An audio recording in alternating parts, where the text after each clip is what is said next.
Welcome back to Shovel Knight. Last time we defeated Mole Knight as well as doing some little extra level kinds of things. And now we're going to the Iron Whale to take on Treasure Knight. And this being the obligatory water level, there needs to be obligatory water specific blocks. Well, not really water specific, but more like specific to this level. I don't recall them appearing anywhere else. There's these bubble blocks, where if you stand on them, the bubbles start popping, and eventually they won't be there anymore, so act fast while on top of those. We also have these new enemies, these weird anemone things, I guess, that shoot out kind of fireballs like the wizards in King Knight stage. And we have the snails, the sea snails, that if you hit them, the red bit goes away, and the shell remains. You can smack the shell so that it ricochets everywhere, and you can break certain blocks that you can't really break without them. Like without the shell. I missed out on a feat here. I mean, I got the feat, but I missed out on recording it, is what I'm trying to say. My computer kind of turned off during the middle of a recording this level specifically, and I missed out on the I Scream for Ichor feat. That feat is essentially for drinking every kind of Ichor just once. And I got it right as soon as I, well, not as soon as I got that fish, but I usually drink my Ichor before I bring up a trouble. So I drank the Ichor of Fortune, and I accidentally got the feat without intending to. I didn't even know that it was a feat. I don't think I got it on my main file because I only ever used the Ichor of Renewal. But this time I'm spicing things up for, I guess, just the sake of spicing things up. We also have these black snails, or really they're gray, honestly, but they can't be destroyed. At least I don't think there's any way to destroy them. I haven't figured any out. But you can shovel drop on them all you want. You can smack them with a charge shot, or charge swing, and they are just not gonna die. Now, this purple knight here is new. Kind of like with the green and red knight, has its own special ability, and its ability is to shoot anchors at you. The anchors fly up in an arc and then down in a, very basic kind of parabola shape. It reminds me of the axe from various Castlevania games. It's probably what they were going for when they created the anchor weapon. And maybe we'll be getting a similar weapon soon, possibly. Actually, very likely.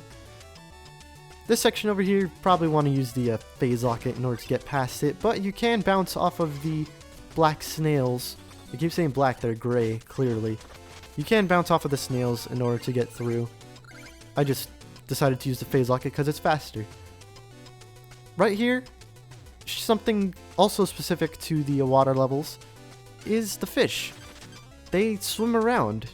Usually when you dig up, well, not dig up, but reel in one of the fish that gives you money, it doesn't swim around. It hits the ground and it kind of flops for a bit if you don't catch it immediately, because, it's a fish out of water. But since we're underwater, it swims around for a bit, making it actually a bit harder to catch. But it's nice attention to detail. I like that they did that. As if, well, it's a weird thing to say, but kind of a game developer doing something that's so small as that is interesting to me. And I think that it's nice for some reason, because I think to myself, well, they could have just been lazy and not done that, but they did anyway. I don't know, that's just kind of how I think, and it's probably not a good way of thinking. Anyway, I'm gonna talk about something that I didn't really talk about before. After dealing with these tentacle things,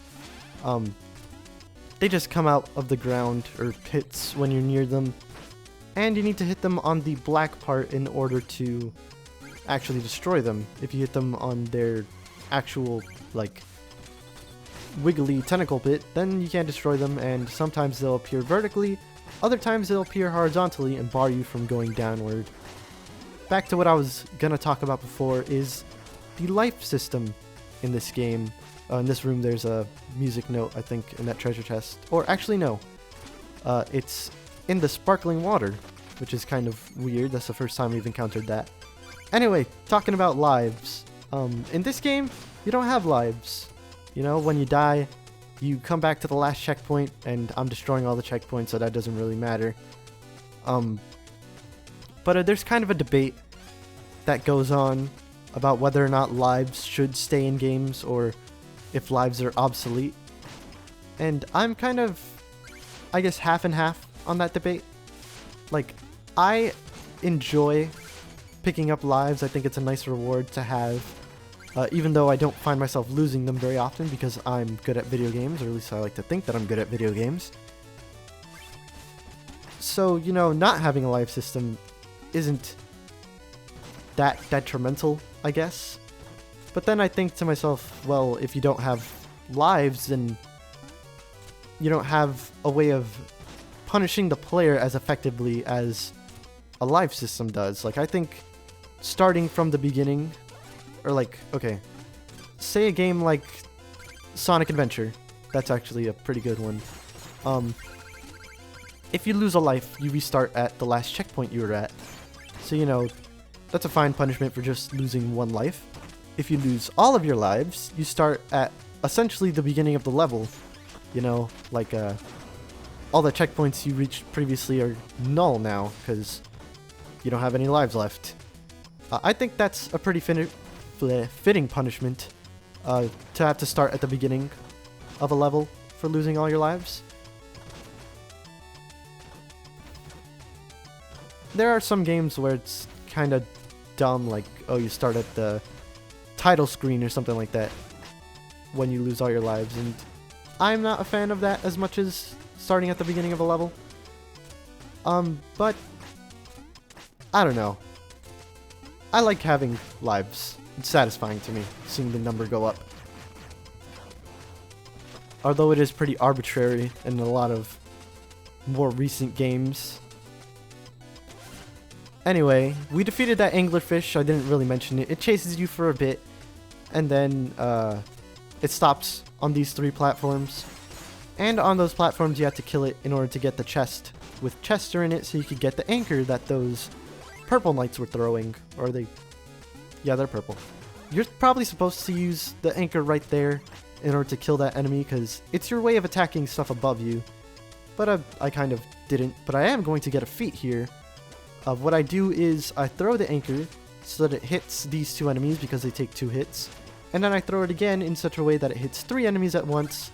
And since I softened up the other 2, then I'm able to kill all 3 with just 1 anchor, and that gets you a feat/trophy, the Arc of Iron. So yeah, pretty easy to get. And the anchor is a pretty useful weapon. I don't use it that much. Honestly, I should, but I don't know, I just like using Phase Locket too much, I guess.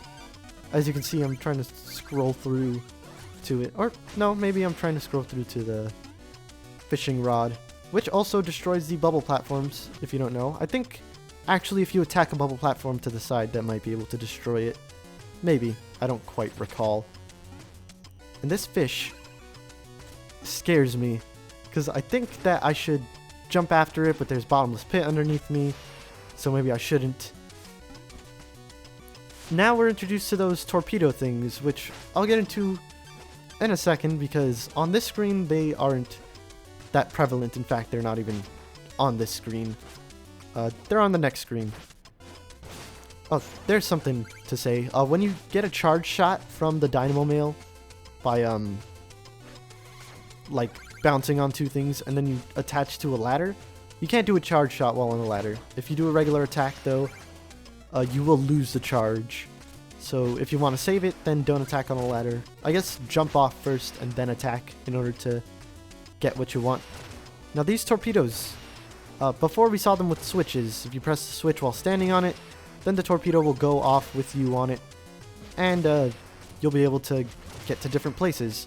And I fell there, but luckily I have the phase locket so I don't die to the spikes. These torpedoes that are coming out the wall though, they come out automatically in like set intervals. I got hit by one, but I didn't take damage from it. That's because the torpedo itself doesn't actually do damage. When it hits you, it kind of stops and jitters around for a bit.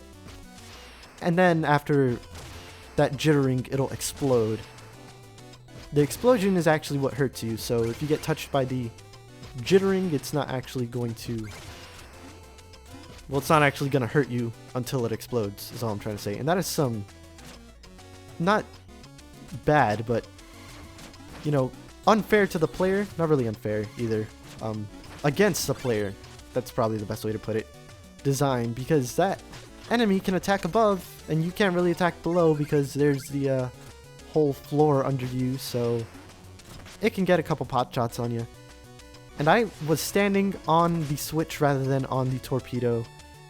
If you do that, then you're not gonna actually ride the torpedo, you'll just stay on the switch. And for some reason I thought we were still underwater. We're not. But these anchors are new. If you stay near an anchor, it'll go down. You can jump on top of it in order to ride it up. Kind of like, I guess, the thwomps in 64. They come down and you could jump on top of them in order to ride them up. But if you jump onto them while they're in their lowest position, which is usually in a pit, you'll actually die. So jump on them on their way up, not on their way down. And we have a bunch of anchors here that we have to ride. Right there, I just used the phase locket to keep myself in midair for a bit longer. That's something that I didn't really talk about, but if you use the phase locket, you can actually stall yourself in midair for a little bit. And that makes platforming a little bit easier. You can't make any, you know, forward movement, at least not any more forward movement than you would have with a regular jump, so all it really does is stall your jump. That's pretty much it. Might make platforming a little bit easier. I don't know. Kind of depends on, I guess, how you platform. And since we have the anchor, we can attack these guys that are above us and stop their rain of pellets. And get all the treasure that's within that chest there.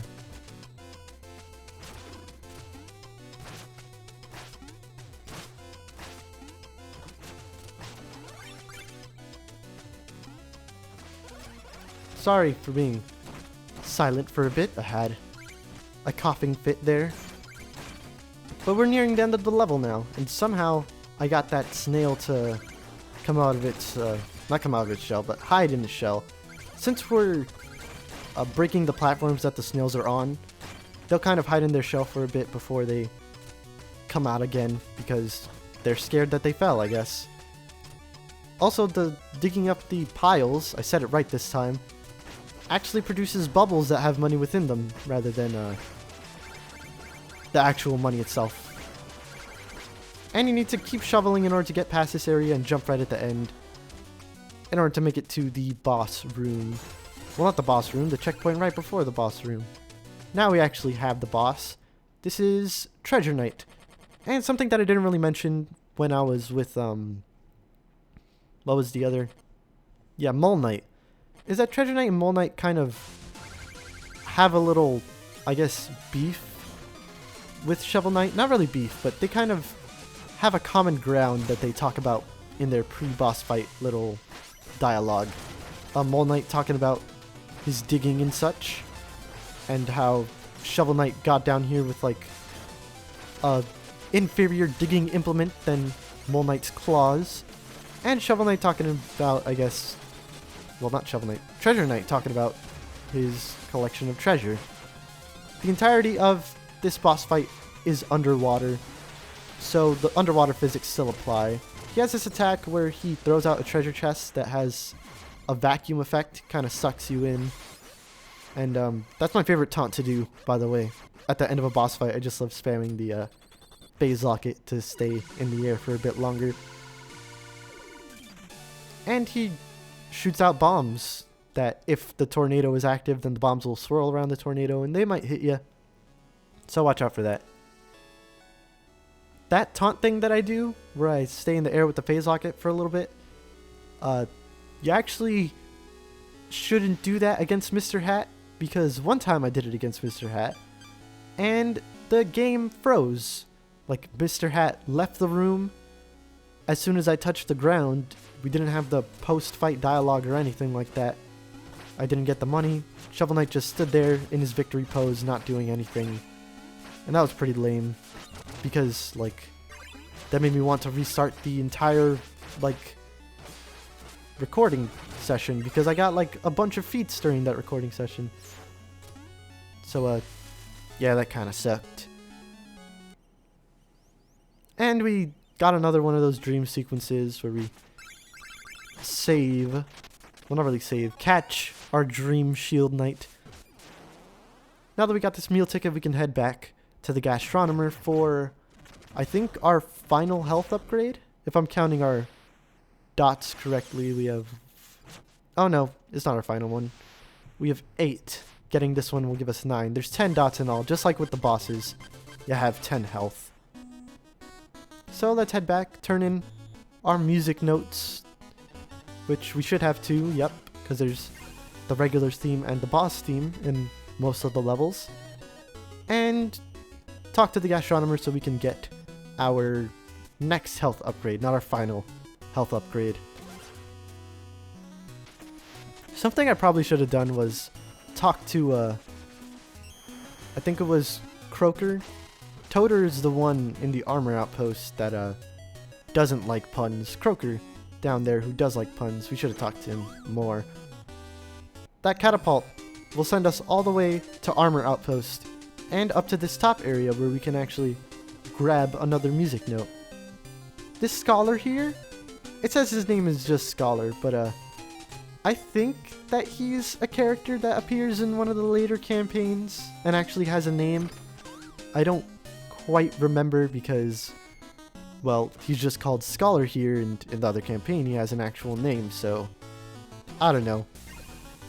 Maybe he is, maybe he isn't.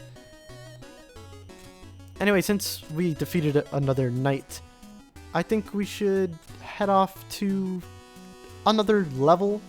Well, not really a level, more like an extra area, one that isn't mandatory to complete the game. Well, not to beat the game, but since I want to go through every level possible, then I'm gonna go to it. And I'll also buy some, oh no, I'm not gonna buy them?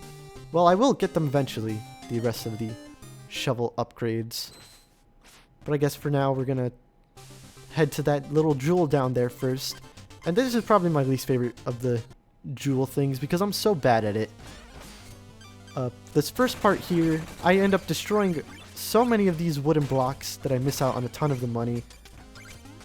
And as you fall down, you actually need to fall down on the left so you can get the money over there. And I just find myself missing too much here. Like right there, I missed out on so much because I got hit by that torpedo instead of actually landing on it. And right here, do I actually get to that chest? Hopefully I do. Yes, I do. But after falling down 2 screens, we're already like pretty much at the end of this not level. Well, not at the end, like halfway through. You can bounce off of these tentacles from pretty much any point in the falling state. What am I trying to say? Like if you fall down from any side or even from the middle, you could probably get all the money in that screen. But yeah, that was really, really short because I'm really, really bad. Now let's actually head to something that I'm really looking forward to. This Hall of Champions here.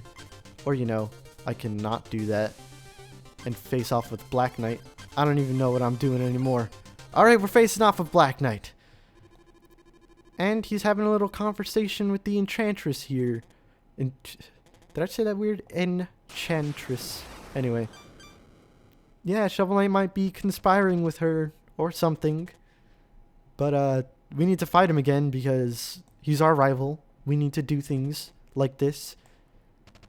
And I kind of wanted to wear the black armor so I could look like Black Knight as well. Although it's not an armor that I really like. I guess I could talk about it now. We are going to be dealing with the armors later on.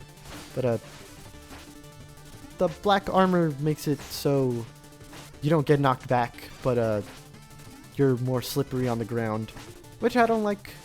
I don't like being slippery. I like having full control of my knight. I mean, it is something you can get accustomed to, but it's not something I want to get accustomed to. I'd rather just play how I'm playing now. And Black Knight is a bit more versatile now. He can dig up piles that send out projectiles at you. He can shoot his fireball things at you and actually reflect them this time, which is pretty crazy. I wish I could have gotten that final volley off, but near the end of his projectile throwing, he'll actually, what was I gonna say? He'll start digging up piles so that more projectiles go after you. So it gets a bit harder near the end of the reflecting thing. And there we go, we beat Black Knight for the second time. I kind of got interrupted just now, so this is a bit of a second take, although it's right after what I just finished saying, so it's not too bad. I'll not restart the whole recording this time. Now we have this Hall of Champions here. They called it a living monument to the founders of the land, but it's basically where all the people who kickstarted this game have their little portraits shown off. And it also functions as a level. As we can see by this patron here. That's actually kind of funny that they call him a patron, because Patreon is like a way of getting money. Whatever. There's this spooky atmosphere. All the lights are off. There's ghosts around. What we need to do is we need to take these glowing orbs and defeat all these ghosts. Once we do, then we get money from the ghosts, obviously. And the room will light up, signifying that all the ghosts in that room are gone. And apparently they're not, because we missed one, I guess. You want to take this orb with you as far as you can when you do reach it within a room. Because, well, you never know when a ghost might pop up. At least, not initially. And also, the room lights up once all the ghosts are gone, so it's easy to tell like that. And you need to jump over the pits here. They're signified by where the swords of the statues are, so it's pretty easy to notice where the pits are going to be. These side rooms, they do not have ghosts in them. They do have, like, maybe treasure or a music note, as we saw there. But, the side rooms are associated with the rooms that are right next to them.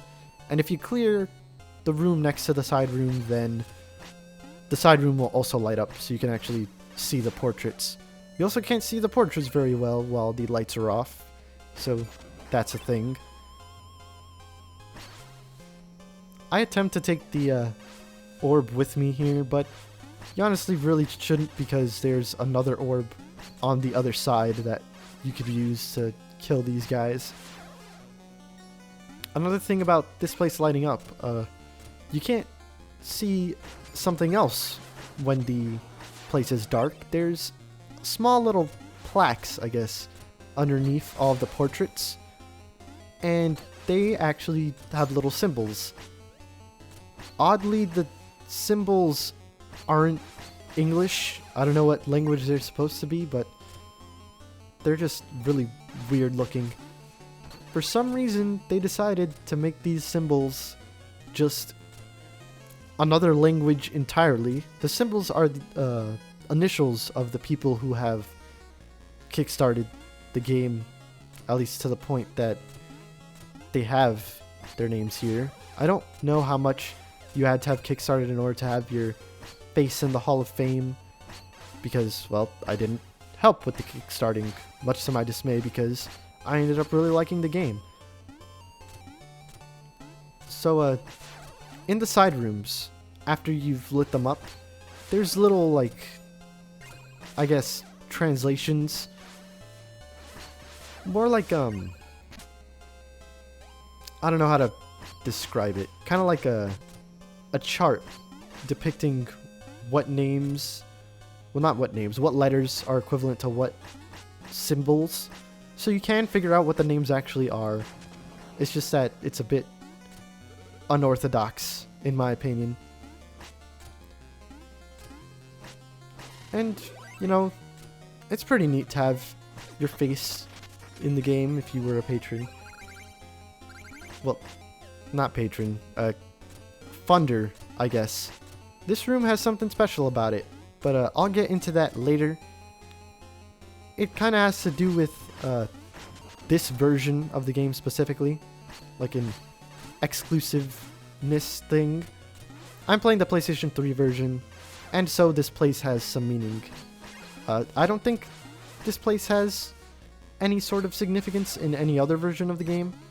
I haven't played the Xbox version of the game, so I don't know what the special thing that happens there is, and I haven't played the PC version of the game either, so I don't know if that has any special thing. The Nintendo version, so Wii U and Switch, they have amiibo functionality, so when you're playing the co-op mode, which should be available in every version, when you actually play it, the whatchamacallit, the amiibo that you use actually has its own custom knight. Initially it starts off as just like a green knight, but you could change its helmet, its body, stuff like that. Well, not body, like its armor. And it also has some exclusive special items that it could use other than the ones that you get. Anyway, now we have a boss, this big ghost here. You need to hit him with the orbs in order to take his health down, obviously, just like with the other ghosts.